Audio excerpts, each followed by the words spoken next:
이렇게 나눌까요? 서로 사랑합시다. 인사하시기 바랍니다. 서로 사랑합시다. 사랑합시다. 두 번째로 서로 용서합시다. 서로 용서합시다. 네. 서로 용서합시다. 세 번째는 주님 주시는 기쁨을 회복하시기 원합니다. 이렇게 인사하시기 바랍니다. 주님 주시는 기쁨을 회복하시기 바랍니다. 네, 예배를 통하여서 하나님께서 우리에게 사랑 주시고 용서하는 마음을 주시고 또 기쁨을 회복시켜 주시기를 믿으면서 이 시간 정말 두렵고 떨리는 마음으로 강단에 섰습니다. 여러분이 제일 좋아하는 성경 말씀이 있을 것입니다. 여러분 제일 좋아하는 성경 말씀이 무엇입니까? 이런 질문을 들을 때가 종종 있는데요. 제가 제일로 좋아하고 오래받고 언제나 사모하는 성경 말씀은요, 로마서 8장 28절 말씀입니다. 우리가 알거니와 하나님을 사랑하는 자 곧 그의 뜻대로 부르심을 입은 자들에게는 모든 것이 합력하여 선을 이루느니라. 아멘. 이 말씀이 제 삶 가운데서 정말로 수없이 많이 이루어진 것을 제가 경험하고 간증으로 삼고 있습니다. 여러분이 좋아하시고 마음속에 담아두신 성경 구절 중에 마태복음 12장 20절 말씀이 또한 있을 것입니다. 이 말씀을 좋아하시는 분들이 꼭 이 가운데, 여러분 가운데 있으실 줄로 아는데요. 12장 20절 말씀에 이런 말씀입니다. 상한 갈대를 꺾지 아니하며 꺼져가는 심지를 끄지 아니하기를 심판하여 이길 때까지 가리니. 네, 현대인의 성경에서는 그는 진리가 승리할 때까지 상한 갈대를 꺾지 않고 꺼져가는 등불을 끄지 않으실 것이다. 이렇게 말씀하십니다. 여러분, 상한 갈대가 무엇이겠습니까? 그 유명한 파스칼이 인간은 생각하는 갈대이다 이런 말을 남겼습니다만 성경에서도 이 갈대가 몇 번이고 등장하고 있습니다. 자, 갈대란 식물을 네이버 지식 검색에 나가볼까요? 식물은 꽤 강한 재료입니다. 옛날 이스라엘에선 이 갈대를 피리로 만들고 또 바구니도 만들고 그렇게 생활용품으로 사용되는 그런 꽤 강한 재료였습니다. 그러나 이 마태복음 12장 20절 말씀에서 성경에서 예수님께서 말씀 가운데서 상한 갈대라고 하지 않습니다.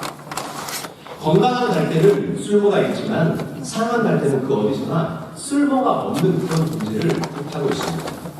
그냥 부러뜨려서 던져버리는 그런 것이 아니겠습니까? 또한 꺼져가는 심지, 등불은 무엇입니까? 그것은 불을 붙여도 불이 붙지 않는, 기름을 발라도 도대체 불이 타오르지 않는 그런 사용 가치가 없는 그런 초입니다. 이건 안 되겠다 그렇게 생각하면 버리고 또 다른 초를 가져다가 불을 켜지 않겠습니까? 우리가 살아가는 이 세상은 마치 그와 같습니다. 사회에서 불필요한 사람이라는 표가 찍히면 그냥 바로 버림받는 그런 세상이죠. 일 잘못하고 실패하고 상사한테 찍히면 버리고 다른 사람을 그냥 고용하면 된다. 대체하고. 이런저런 사연이 있어서 학교에서 적응을 못하고 힘들어하고 그런 아이를 학교에서 퇴학시켜요. 우리 학교에서는 어울리지 않습니다. 나가주세요. 퇴학시켜요. 이것이 우리가 사는 이 세상의 상식이고 실상이 아니겠습니까? 약자에게는 매우 강하게 대하고 강자에게는 너무나 살기 좋은 그런 세상이 이 세상인 것입니다. 예수님께서 계시던 그 공생활을 보내신 2000년 전에도 또 2015년도 우리가 지금 살아가는 이 세상도 사회도 마찬가지입니다. 그러나 오늘 성경 말씀을 보니까 하나님은 이 세상과 같지 않다는 사실을 우리는 발견하는 것입니다. 하나님의 가치관은 이 세상의 차가운 가치관과는 다르다는 것입니다. 우리가 잘 아는 성경의 인물 12제자 가운데 수제자였던 베드로 또한 상한 갈대와 같았고 꺼져가는 등불과 같이 낙심하고 초조하고 절망하고 자존감이 떨어질 때까지 떨어진 그런 상태였습니다. 우리가 4월 첫 주에 부활절 예배를 주님께 드리지 않았습니까? 영광의 부활절 예배로 하나님께 영광 돌리고 말씀 받고 너무나 기뻐하고 그런 기쁨이 있었는데요. 오늘 말씀 요한복음 21장을 보시면요, 베드로는 그 부활을 체험하고 난 후에 이 오늘 21장 말씀을 읽으십니다. 십자가란 참으로 비참하고 너무나도 충격적인 비극을 그 눈으로 보게 된 제자들은 또 베드로는 예수 그리스도의 예언하신 대로 그 죽음을 이기시고 부활하신 예수를 만난 것이었습니다. 막달라 마리아가 베드로와 요한이 또 의심이 많았던 도마조차도 부활하신 예수를 만난 것이었습니다. 인간의 논리나 이론으로 정서를 모두 뒤집어 엎은 죽음으로부터의 부활, 이것이 기독교를 믿는 크리스천들의 희망입니다. 여러분, 예수 그리스도의 부활을 믿고 계십니까? 아멘. 아멘. 아멘이십니다. 아멘이십니다. 죽음을 이기시고 부활하셨다. 이 세상의 가치관으로 생각하게 되면 이것보다 미련하고 말도 안 되는 사실은 없을 것입니다. 제자들은 그 놀라운 예수 그리스도의 부활을 체험하지 않았습니다. 그런데 이상하게 오늘 본문 말씀 보시면요, 어떻게 됐습니까? 그들은 부활의 주님을 만나고 나서도 그 주님의 손의 못자국과 옆구리 창작을 보고도 예수님 부활하셨다고 외친 것도 아니고, 밖에 나가서 선교하는 것도 아니고, 나간 것도 아니고, 용기를 받은 것도 아니었습니다. 그들은 예수님을 만나기 전 그 제자리로 돌아간 것이었습니다. 확실한 목적도 없이, 불타오르는 사명감도 없이 베드로는 다시 낚시하는 그 갈릴리로 가서 낚시질 어부의 직업을 제기한 것이었습니다. 그 갈릴리 호수에 부활하신 주님이 나타나신 것입니다. 베드로와 도마와 나다니엘과 제자들이 밤새 내내 열심히 일했습니다. 그러나 아무것도 얻지 못했습니다. 그러나 예수님께서 21절 6절 말씀 보시면은 그물을 내 오른편에 던지라 그리하면 얻으리라 하시는데, 이에 던졌더니 고기가 많아 그물을 들을 수 없었다고 성경 말씀하고 있습니다. 그리고 난 후에 이제 호숫가에서 생선을 구워서 제자들과 예수님께서 함께 식사를 나누신 것이었습니다. 이제 아침 시간이 되었습니다. 저는 늦은 시간부터 아침이 되어서 아침에 따스한 햇빛이 비추는 호숫가에서 3년 전 어느 날 그 베드로가 예수님을 만난 그 장소였어요. 그 갈릴리 호숫가에서 조용히 아침 식사를 마치시고 부활하신 예수님께서는 다른 제자들이 아닌 베드로에게 이렇게 질문하신 것이었습니다. 요한의 아들 시몬아, 내가 이 사람들보다 나를 더 사랑하느냐? 단 한 번의 질문이 아니었습니다. 한 번 질문하시고, 두 번 질문하시고, 세 번 질문하시고. 요한의 아들 시몬아, 내가 이 사람들보다 나를 더 사랑하느냐? 그렇게 예수님께서 베드로에게 물으신 것이었습니다. 왜 세 번일까요? 여러분 아시다시피 이것은 예수님의 이제 최고의 만찬의 자리에서의 베드로의 고백이 있었기 때문입니다. 요한복음 13장 36절에서 38절 말씀 보시면요, 요한복음 13장 36절에서 38절 말씀 제가 봉독해드리겠습니다. 시몬 베드로가 가로되 주여 어디로 가시나이까? 예수께서 대답하시되 나의 가는 곳에 내가 지금은 따라올 수 없으나 후에는 따라오리라. 베드로가 가로되 주여 내가 지금은 어찌하여 따를 수 없으니까 주를 위하여 내 목숨을 버리겠나이다. 예수께서 대답하시되 내가 나를 위하여 내 목숨을 버리겠느냐? 내가 진실로 진실로 내게 이르노니 다 굴기 전에 내가 세 번 나를 부인하리라. 베드로는 어부였잖아요. 남자다운 사람이었고 의리라고 하면은 베드로였습니다. 인정만큼은, 의리만큼은 자신이 있어하는 그런 사람이었지 않습니까? 하루 이틀도 아니고 3년 동안이나 예수님과 동행하면서 먹고 마시고 자고 함께하면서 예수님의 수제자로 일하지 않았습니까? 집도 살림도 배도 그물도 가족도 다 버리고 모든 것을 버리고 예수님을 따른 베드로는 자신이 있었던 것이었습니다.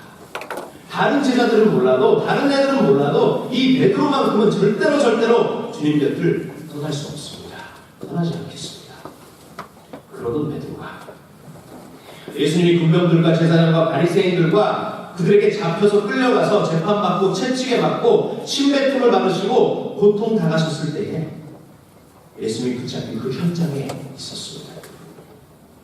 온갖 고명을 당하시고 계신 그 예수님이 보이는 그 거리에서 베드로는 세 번이나 주를 부인한 것이었습니다.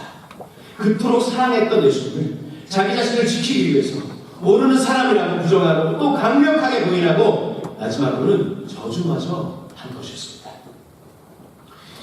이 좌절이 얼마나 큰 좌절이었겠습니까? 이 잊을 수 없는 큰 상처가 베드로의 마음을 무겁게 하고 있었던 것이었습니다. 마음속에 있는 그 상처를 가진 채 진정한 평화는 찾아오지 않다는 것입니다. 부활하신 예수님께서는 이 문제의 핵심을 치유하기를 원하신 것이었습니다. 베드로의 마음을 우울하게 만들고 다시 일어서지 못하게 하는 너무나도 수치스러운 이 상처를 근본적으로 치료하시려는 것이 예수님이 하신 것이었습니다. 그래서 세 번 예수님께서는 베드로에게 질문하신 것입니다. 세 번 예수님을 부인한 베드로를 그냥 데일밴드를 붙여서 아픈 곳에 임시적인 치료가 아닌 완전하신 하나님께서 완전한 치료를 베푸시길 작정하신 것이었습니다. 그 완전한 치료를 위해서 아픔을 무시하고 좌절을 모르는 척하고 지나치실 수 없다는 것이었습니다. 그러니 예수님께서 부르신 것입니다. 세 번이나 요한의 아들 시몬아, 내가 이 사람들보다 나를 더 사랑한다. 이 세상의 성공과 쾌락과 자기 자신의 꿈을 이루는 것보다, 돈보다, 명예보다, 건강보다, 가족보다 나를 더 사랑한다. 내가 주를 사랑하는 줄 주께서 하십니다.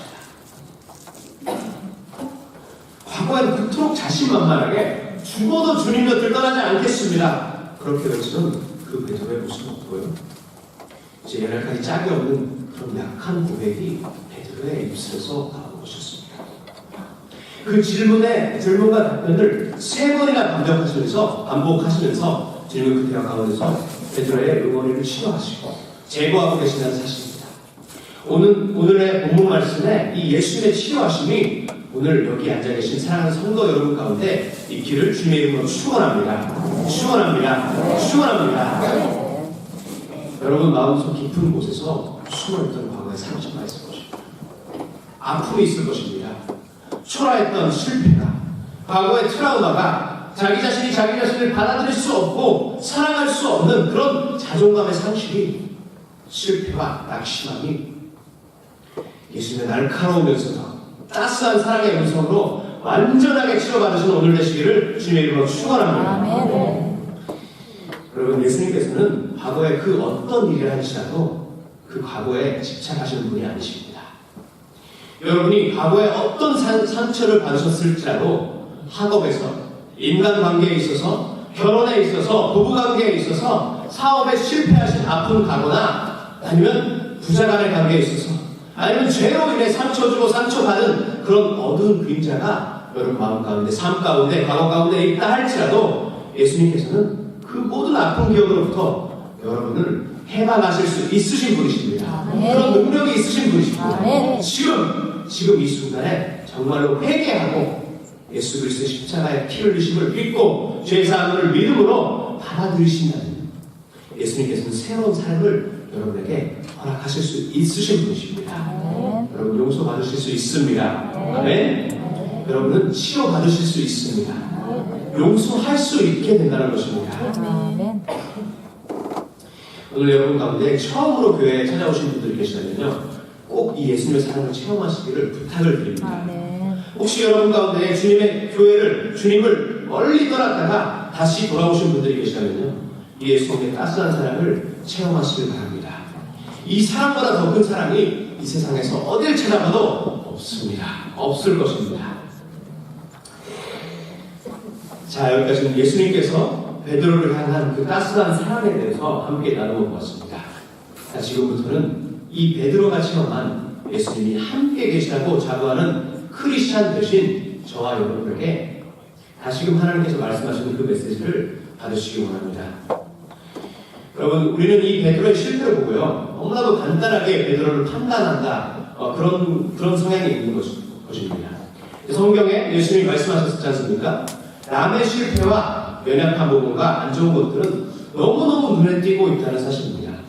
그 눈 안에 있는 조그마한 먼지 티끌을 빼주고 싶어서 이제 어찌할 말을 모르는, 이야기해주고 싶고 그런 마음이 우리 가운데 있지 않습니까? 그 유명한 마태복음 산상수훈에서 예수님께서 말씀해 주셨습니다. 마태복음 7장 3절에서 7절 말씀입니다. 3절에서 7절 말씀에 어찌하여 형제의 눈 속에 있는 티는 보고 내 눈 속에 있는 들보는 깨닫지 못하느냐. 보라, 내 눈 속에 들보가 있는데 어찌하여 형제에게 말하기를 나로 내 눈 속에 있는 티를 빼게 하라 했느냐. 외식하는 자여, 먼저 내 눈 속에서 들보를 빼어라. 그 후에야 밝히 보고 형제의 눈 속에서 티를 빼라. 아멘. 우리가 먼저 우리 눈앞에 있는 들보를 빼야 된다고 주님께서 말씀하십니다. 들보란 무엇입니까? 들보라는 것은 이제 목재로, 나무이죠. 보통 건물의 앞과 뒤 기둥을 이제 가로질러 연결하는 그런 제목이 들보라는 그런 나무라는 것입니다. 우리는 그런데요, 우리는요, 저 사람은 왜 저럴까? 저 목사님은 왜 저럴까? 저 장로님은 왜 저럴까? 아이고, 저 집사님은 왜 저렇게 행동을 하실까? 이런 남에 대한 비판과 정죄가 얼마나 우리 생각 속에서 우리 말 가운데서 튀어나기 쉽습니까? 안 그렇습니까? 저만 그렇습니까? 왜 베드로는 수제자라고 하면서 그랬을까? 예수님의 곁에 3년이나 있으면서도 기적과 이사를 다 본 사람이 베드로 아니었어? 어떻게 부활하신 주님을 체험하고도 왜 아무것도 안 하는 거지? 그러나 우리는 기억해야 할 것이 있습니다. 그것은 베드로는 딱 3번만 주님을 부인한 사실입니다. 3번만. 그러나 베드로가 우리 자신의 모습을 비춰 바라보게 될 때 어떻습니까? 우리가 3번만 주님을 부인했겠습니까? 우리는 얼마나 수없이 우리는 예수님을 모른다고 하면서 살아왔습니까? 아니, 예수님 안 믿는다고 한 적 없는데요. 저는 예수님 모른다고 저는 말 안 했어요. 크리스찬이라고 맨날 얘기하면서 하네요. 이런 거 말고요.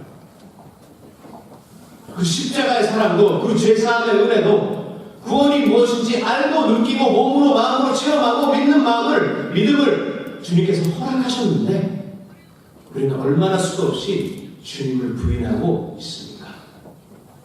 달랑 3번뿐일까요? 아닙니다.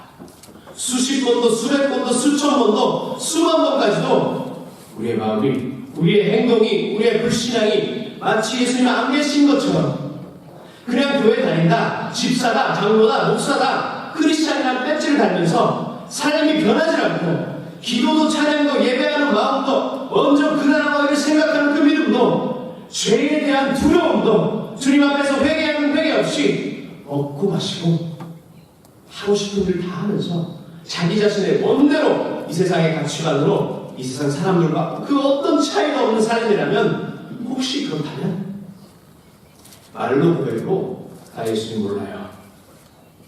예수님은 나와 상관이 없어요. 나는 예수님 몰라요. 그렇게 거리에 나가서 외치지 아니하실지라도 우리는 예수님을 부인하고 있다는 사실입니다. 서로 살아가라. 내가 먼저 보여줄게. 그러시면서 그 양손을 내리시고 그 오른손과 왼손에 목을 박히시면서까지도 그 옆구리에 창으로 찔리시면서 아파하시면서 고통당하시면서 사람들의 욕과 저주와 침뱉음을 받으시면서도 피가 출혈이 넘어놓으시면서 의식이 왔다 갔다 하시면서도 우리 주님께서 이렇게 기도하셨지 않습니까? 아버지여 저희의 죄를 사하여 주옵소서. 자기가 하는 것을 알지 못하나이다. 그 십자가 위에서의 그 사랑과 은혜를 체험하고 나서 영광의 부활을 믿는 믿음을 선물로 받고 나서도 우리는 예수님을 모른다고 그렇게 살지 않았습니까? 같은 크리스찬끼리 미워하고 원망하고 불평하고 살아왔지 않습니까? 예수님, 저 인간만큼은 절대로 용서 못합니다. 예수님 보기도 싫어요. 예수님이 용서하신다고 해도 저는 용서 못합니다. 가정에서 사회에 나가서 예수님을 모르는 척 하지 않으셨습니까? 교회 가는 건 뭐 와이프가 다니니까, 가족이 다니니까 그냥 같이 가는 거죠. 교회 안 다녀요. 식사하시기 전에 기도도 빼놓고 잠을 이루기 전에 기도도 잃어버리고 사람들 앞에서 창피합니다. 예수님, 제가 또 실수했네요. 미안해요. 또 용서해 주실 거죠? 이런 마음 자세 그렇게 살아오지 않았습니까? 예수님은 하나님이시고 나는 인간이지 않습니까? 예수님 이해해 주셔야죠. 이만큼은. 여러분, 베드로는 정말로 위대한 사람입니다. 그렇지 않습니까? 3번밖에 부인을 하지 않았어요. 예수님은. 지금 이 순간 우리 함께 결단하십시다. 절대로 우리 삶 속에서 예수님, 우리 주님을 모르는 척 하지 않기를요. 아멘이십니까? 예수님의 그 측량할 수 없는 사랑을 모르는 것처럼, 체험하지 않은 것처럼, 없는 것처럼 그렇게 살아가지 않기를요. 아예 작정하고 죄인지 알면서도 그 죄의 길에, 방탕의 길에 서지 않기를요. 뜨겁게 결단하시는 여러분 되시기를, 저와 여러분 되시기를 주님의 이름으로 축원드립니다. 그런 귀한 믿음의 결단을 하시고 정말 진정한 크리스찬들이 되시기를 주님의 이름으로 또 한 번 축원합니다. 우리 주님께서는 베드로의 연약하고 자신 없는 고백이었지만 최선을 다해서 뱉어낸 짜낸 그 믿음의 고백을 들으시고 이렇게 말씀하십니다. 내 양을 먹이라. 내 양을 취하라. 내 양을 먹이라. 나의 뜨겁고 위대한 사랑을 베드로야 너는 체험하지 않았니? 체험했지. 실패하고 좌절했지만 그러나 지금 부활한 내가 너를 다시 치유한단다. 네 힘으로 하려도 안 된다는 사실을 이제 알았을 거야. 아픔을 겪었기에 더 강해질 거야. 성령을 체험하면 정말로 네가 해낼 수 있을 거야. 이제 낙심하지 하고 있을 때가 아니야. 다시 일어나라 베드로야. 인생의 오점이라고 할 수 있는 예수님을 배반하고 부인한 이 아픔을 경험한 베드로에게 그 아픔을 다시 한번 찌르시고 회개케 하시고 아픔에서 완전한 자유를 받은 베드로에게 예수님께서 새로운 사명을 주게 된 것이었습니다. 그 사명이 무엇인지 그것은 내 양을 먹이라 이 말씀입니다. 먼저 주님의 십자가를 알고 보고 느끼고 체험하고 어두운 죄에서 해방받고 예수님의 사랑을 정말로 알게 된 사람에겐 이 사명이 주어진다는 사실입니다. 예수님의 12제자 가운데 수제자 초대교회 교회의 위대한 사도 베드로에겐 예수님의 특별한 사명이 주어진 건 맞습니다. 그렇습니다. 베드로를 통하여서 유대인과 사마리아와 이방인들과 제일 처음으로 복음을 전하게 된 사람이 이 베드로였습니다. 그러나 이 베드로와 동일하게 예수 그리스도의 십자가, 놀라운 부활을 그 사실을 듣고 믿게 된 우리에게도 모든 진정한 크리스찬들에게는 동일한 사명이 주어진다는 사실을 여러분 믿으시기 바랍니다. 우리가 회개하고 믿고 또 바로 주님께서 부르셔서 천국에 가지 않는 이유가 여기 있습니다. 예수님 죄송합니다. 제 죄를 회개합니다. 예수님을 믿습니다. 구원을 확신합니다. 천국에 갑니다. 그리고 예수님께서 천국에 보내십니까? 아니지 않습니까? 우리가 그 신앙 고백을 하고 또 세례도 받고 우리의 믿음 생활이 비로소 진짜 믿음 생활이 시작하는 것입니다. 아직 이 예수님의 십자가의 부활과 다시 오심을 모르는 사람들이 이 세상 가운데 얼마나 많습니까? 우리 가족 가운데, 우리 친척들 가운데, 회사 동료들 가운데, 내 친구 가운데 우리가 살아가는 이 일본 땅에도 얼마나 많습니까? 그 예수님의 사랑을 모르는 사람에겐 전해야 하는 것입니다. 말과 행동과 사랑과 정직함과 바른 생각과 모든 달란트를 다 동원해서 그 사랑을 알리는 것입니다. 용서하는 것입니다. 이웃과 남과 또한 정마저도 사랑하는 것입니다. 사랑하려고 애쓰는 것입니다. 하나님의 미랄이 돼서 희생하며 남을 살리는 것입니다. 이 세상 무엇보다도 돈과 명예와 쾌락과 성공과 그 무엇보다도 예수님을 사랑하고 찬양하고 예배드리는 삶을 주님께서 원하고 계십니다. 그것을 오늘 말씀을 통하여서 다시 한번 우리 마음속에 새기길 바랍니다. 우리가 이 시간 베드로의 그 고백과 또 예수님의 따스한 그 고백을 통하여서 우리 믿음을 다시 한번 생각하기 바랍니다. 주님께서 말씀하십니다. 너는 나를 사랑하느냐? 입술의 고백만이 아닌 진정한 사랑이 나를 향한 사랑이 너에게 있느냐? 부족하지만 노력하면서 기도하면서 이 베드로의 고백과 같은 고백을 주님께 드리는 저와 여러분 되시기를 주님으로 축원합니다. 네. 말씀을 생각하시면서 함께 기도하시겠습니다. 함께 기도하는 시간을 갖겠습니다. 할렐루야. 하나님 아버지 감사합니다. 오늘 요한복음 21장 말씀을 통하여서 우리의 믿음을 다시 한번 생각해보고 바라보았습니다. 우리 마음 가운데 삶 가운데 아무도 모르지만 상처가 있습니다. 예수님을 본다고 하고 외면하고 예수님을 시식으로 알면서 믿지 아니하였고 예수님을 믿는 믿음이 있는데도 예수님을 모르는 척하면서 아버지 하나님을 눈물을 흘리게 하고 아프게 하고 아버지 하나님 세상 사람들과 너무나도 똑같은 생활을 하면서 예수를 정말 슬프게 한 우리의 삶의 모습이었습니다. 그러나 아버지 하나님 낙심하고 좌절하고 힘들고 이 아픔을 통하여서 너무나도 모자라 정말 우리가 쓰러져 있는 우리에게도 주님께서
거룩하신 이름 받들며 들었습니다. 아멘. 이 시간 찬송가 469장 찬양하시기 원합니다. 내 영혼의 그렇게 기쁜 데서 469장입니다. 우리 영혼 가운데 정말 주님께서 주시는 평화가 넘쳐나기 원합니다.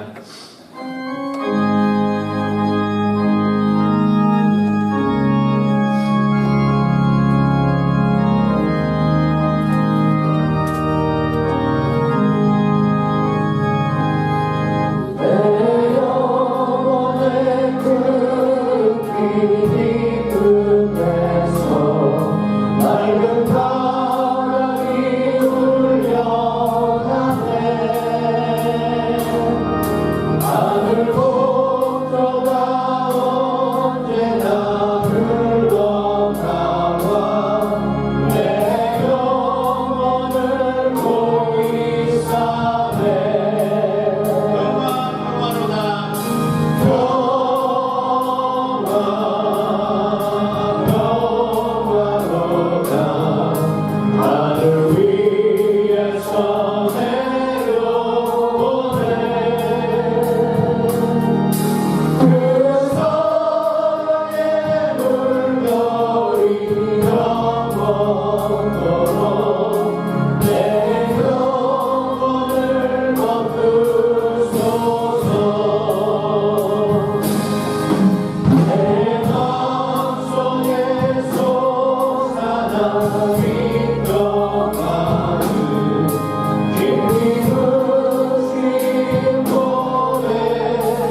기도하겠습니다. 여러분 아픈 곳이 있다면 과거에 해결할 수 없었던 상처와 문제와 그런 아픈 문제들이 있다면 여러분 오른손을 여러분 가슴 위에 두시고 믿음으로 기도받으시길 바랍니다. 기도하시겠습니다.